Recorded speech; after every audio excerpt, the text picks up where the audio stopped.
2,600 years ago, there lived a slave in ancient Greece called Aesop. Aesop gained fame as the creator of fables, stories which imparted a moral or a practical lesson and which usually featured animals. I found an ebook on the web with 150 of his fables that was originally published in 1919. Out of those 150, I've picked his 5 greatest hits. And here's hit number 1, The Fox and the Grapes.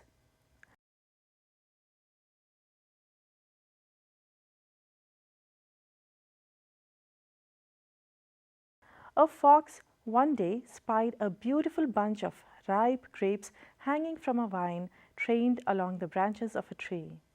The grapes seemed ready to burst with juice, and the fox's mouth watered as he gazed longingly at them. The bunch hung from a high branch, and the fox had to jump for it. The first time he jumped, he missed it by a long way. So he walked off a short distance and took a running leap at it, only to fall short once more. Again and again he tried, but in vain. Now he sat down and looked at the grapes in disgust. "What a fool I am," he said. "Here I am, wearing myself out to get a bunch of sour grapes that are not worth gaping for." And off he walked, very, very scornfully. Moral of the story: there are many who pretend to despise and belittle that which is beyond their reach. And now our second fable, The Shepherd Boy and the Wolf.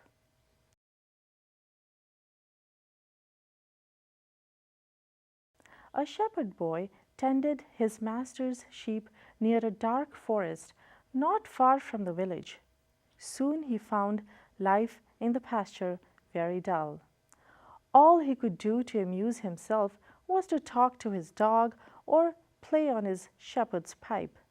One day, as he sat watching the sheep and the quiet forest and thinking what he would do should he see a wolf, he thought of a plan to amuse himself.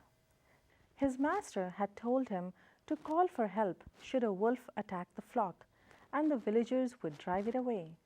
So now, though he had not seen anything that even looked like a wolf, he ran toward the village, shouting at the top of his voice, "Wolf! Wolf!"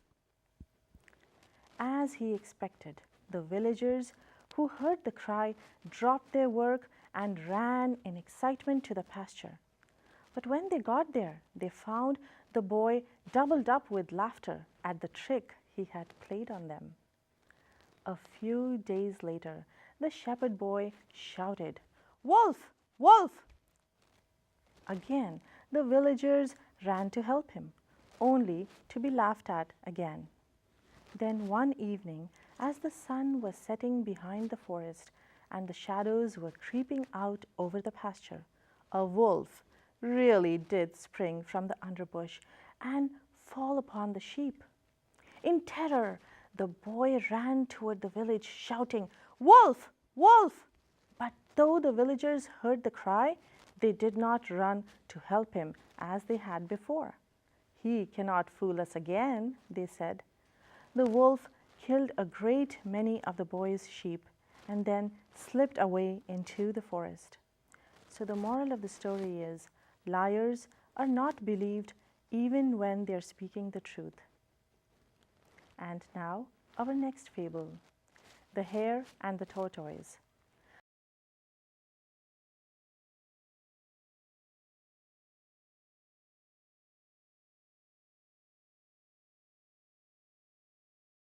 A hare was making fun of the tortoise one day for being so slow.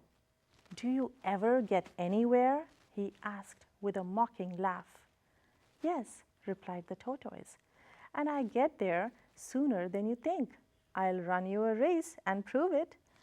The hare was much amused at the idea of running a race with the tortoise, but for the fun of the thing he agreed.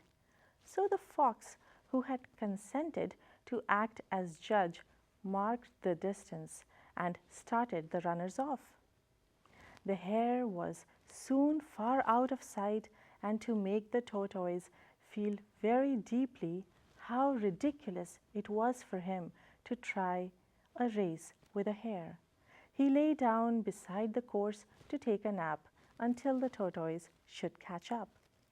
The tortoise, meanwhile, kept going slowly but steadily, and after a time passed the place where the hare was sleeping.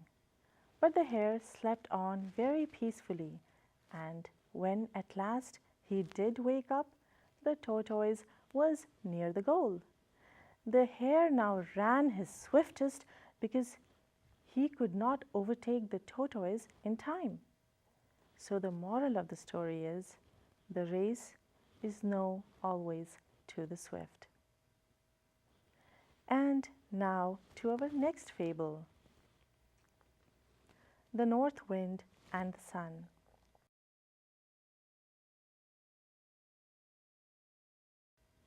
The North Wind and the Sun had a quarrel about which of them was the stronger one. While they were disputing with much heat and bluster, a traveller passed along the road wrapped in a cloak. "Let us agree," said the Sun, "that he is the stronger who can strip that traveller off his cloak." "Very well," growled the North Wind, and at once sent a cold, howling blast against the traveller.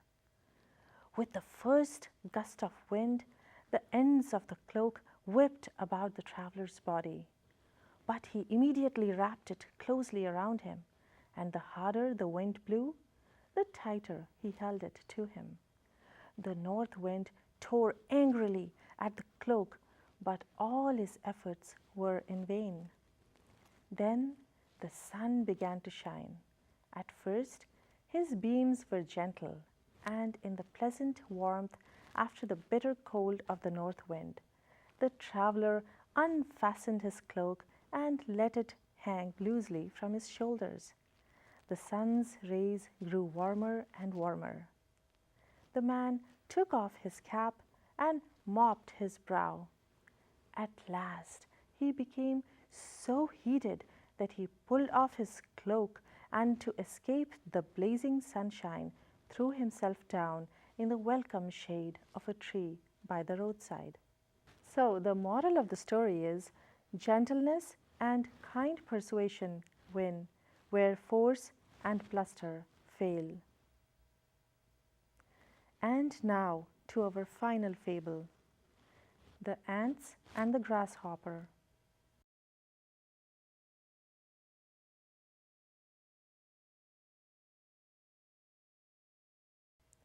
One bright day in late autumn, a family of ants were bustling about in the warm sunshine, drying out the grain they had stored up during the summer, when a starving grasshopper, his fiddle under his arm, came up and humbly begged for a bite to eat.